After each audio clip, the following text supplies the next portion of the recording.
How to fix initialization failed problem in Age of Empires 3. Hello everyone, this is Sabrina here to help you today. So without any further ado, let's get right into the video. So first, open your Play Store and then search for Age of Empires. I do not have the app installed, but I will tell you how to fix the problem if you are facing it.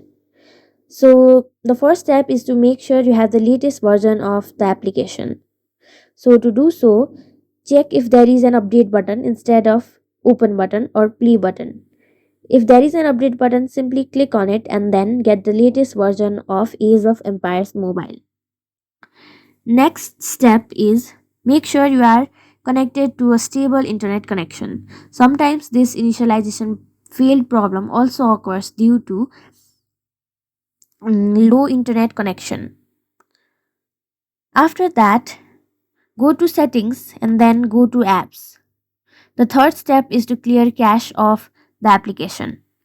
Simply find the application and then go to its storage section and then tap on clear cache and your problem should be fixed. So that's it. Thank you for watching this video. Make sure to like, share and subscribe to our YouTube channel. If you got any questions, comment them down and I'll catch you in the next one.